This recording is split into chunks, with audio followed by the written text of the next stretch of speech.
to take you guys through some of my container gardens. So I have 36 containers. My husband counted them the other day and he's like, I mean, do we really need that many? Yeah, I actually do need that many containers. But we have, I think, 16 around the pool, 5 around the kids' playhouse, a handful on the back patio, and then another handful or so in the front of the house. So I'm going to kind of take you guys along and show you what's blooming, what's doing well, what's really doing well on at the pool area right now.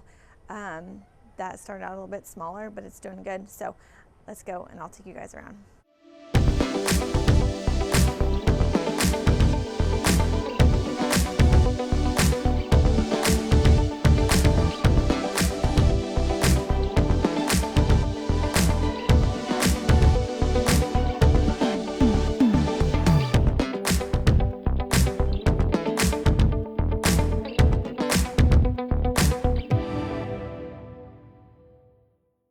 Around the pool we have 3 different trios, and they're all filled with the same things. So they have these white, it looks like it's just a regular Mandavilla, but if they were a globe Mandavilla tree.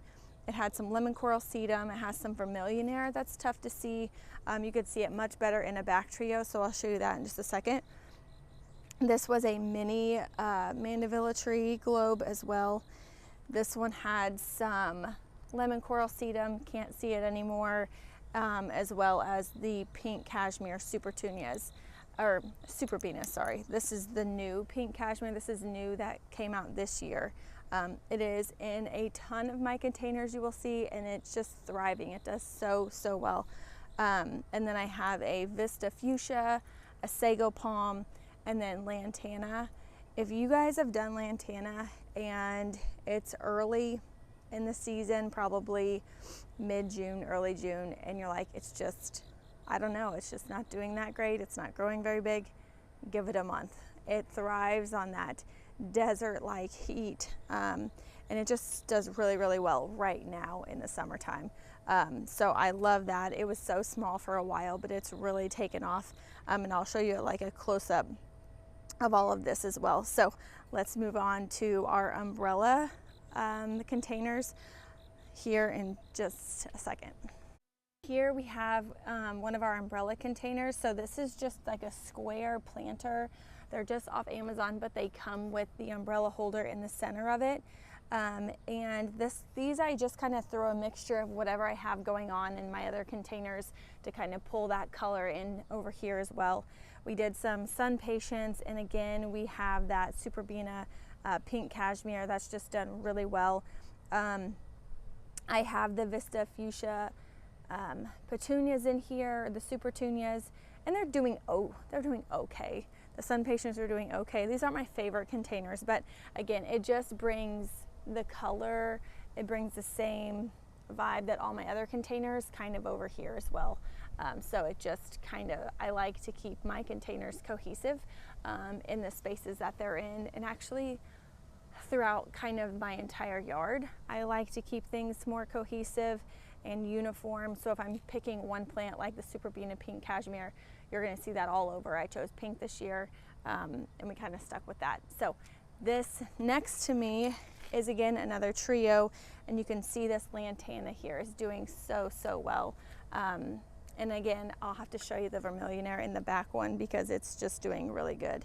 And these, I have been kind of trying to take them.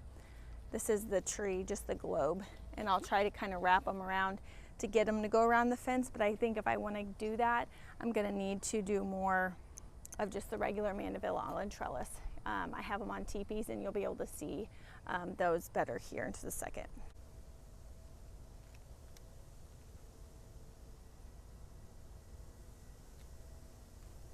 And these, again, the Superbena pink cashmere, but we have our TP Mandavilla. So these started out pretty big. I wanted a really big and grand and full look in these to make an impact, and I think it just did that. I looked at C3 Gardens, is where I got my inspo. I saw this spring they had posted something with some, I think they had the sparkling amethyst or a more of a purple Superbena with a Mandavilla, and I was like, yes, that is what I'm doing. So that is what we did here. There were some sun patients in here. You can't see them anymore. And there were some Supertunias in there as well. But again, this Superbena pink cashmere is a beast, and it just does so well. I haven't even cut it back. The only thing I've done is fertilized it and watered it, and they're thriving. It does help that they are in a main, they're in the main Cape Cod self-watering container, so they're in a 20 by 20 inch container. The Mandavilla started out, I would say it was in a 10 inch pot, probably a 14 inch container. And we planted that, and I mean, it's just gotten so big and done so good. I have actually, the last couple weeks, started to use back here the BugHut Destressor, just because it is getting so hot right now. And we were going to be gone on vacation for like a weekend. We actually just got back a couple days ago, and I wanted to make sure that they didn't get so stressed out while we were gone. So as you can see, this one has the pink in it, or the white. And the center one, I actually ran out of the white ones. So I was like, oh, I'll just do white, pink, and then white. They all still kind of flow together. They look really nice. So I will show you an up close one of those as well.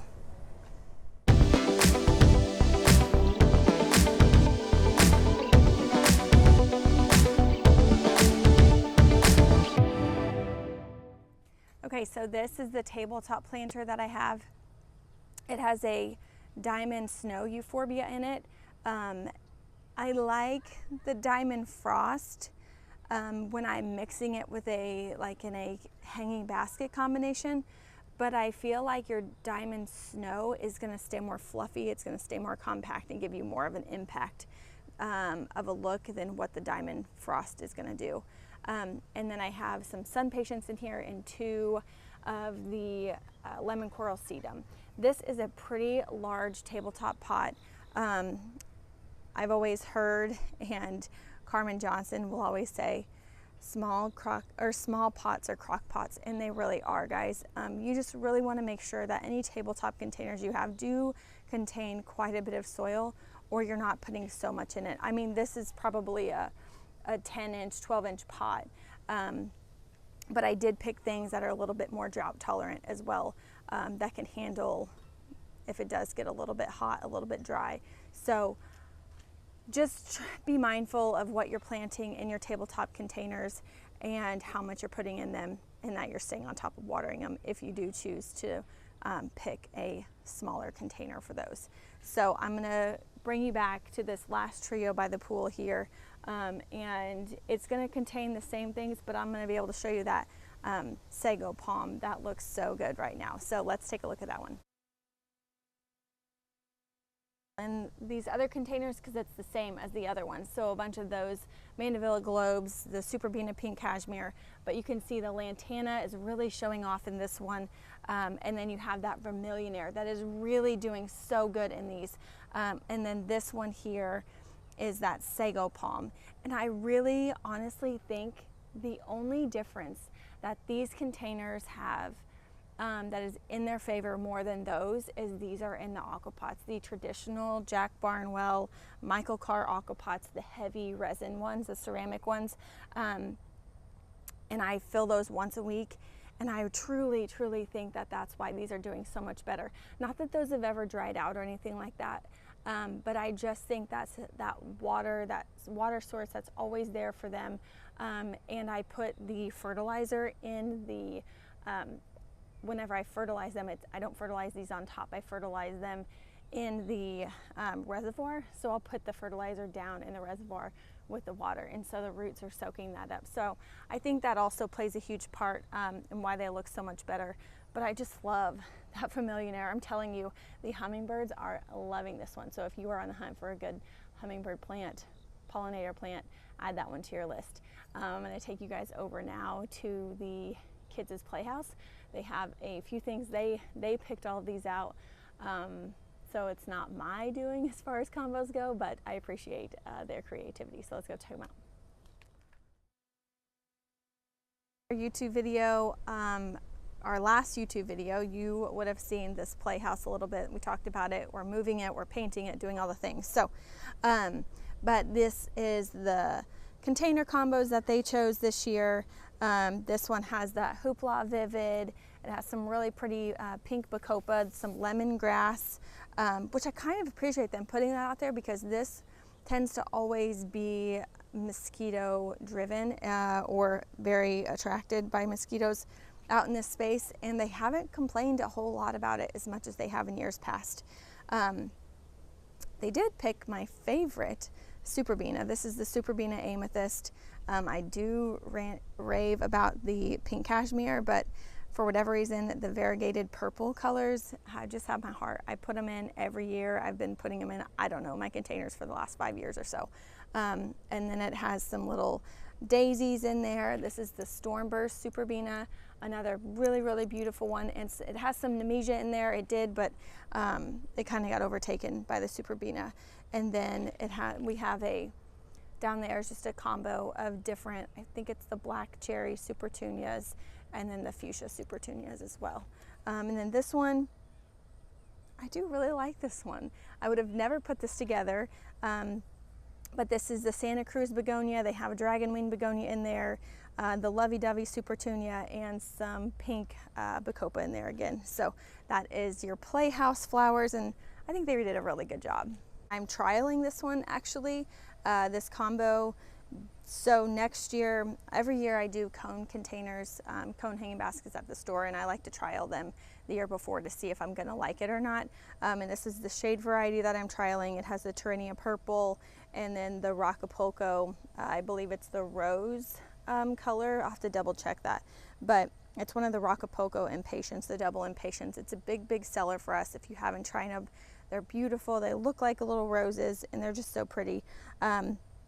If I was to add anything to this one, like for the containers or the hanging baskets, I would probably throw in some silver falls to it. I think that would be really beautiful. This container is supposed to also have the Tyrannia pink in it, but I didn't see it anywhere. So I bought this as a combo off Proven Winners Direct. And I didn't see the Tyrannia pink come out of it anywhere, but still love it. Still doing really good. It gets morning sun. Dappled morning sun. I would say it gets sun until probably noon. So it gets quite a bit of amount of sun and does really well with it. I haven't seen any issues with it getting that much sun because it's more of a shaded container. So it'll do really, really well if you have a full shade spot for this. So I'm going to take you in to see, I featured the next container in a couple weeks ago. I did a garden tour and I showed you the urn, but I'm going to show you that one again really quick just because it's part of our container garden. It's part of the 1 of 36, right? Okay, so really quick rundown because we've kind of already talked about this one before. The Indigo Mini Vista. I already told you guys I would do it again. I'll do it every year. I absolutely love this one. If you want something purple in a container or hanging basket, you have to have this one. I haven't trimmed it or like pruned it. I've only fertilized this one. I have sprayed it with 7 for some beetles because they get really bad. But other than that, that's all I've done. It has the purple Superbena Amethyst, the Lamb's Ear, and then the Prince Tut all in Silver Falls. And this is in the new Aquapot Light series. I love this beautiful urn. It looks like a little English garden. But so this is one you guys have already seen, but I still want to show it to you because I love it so much. Now we're going to head to the back patio and show you the large urns that we have back there.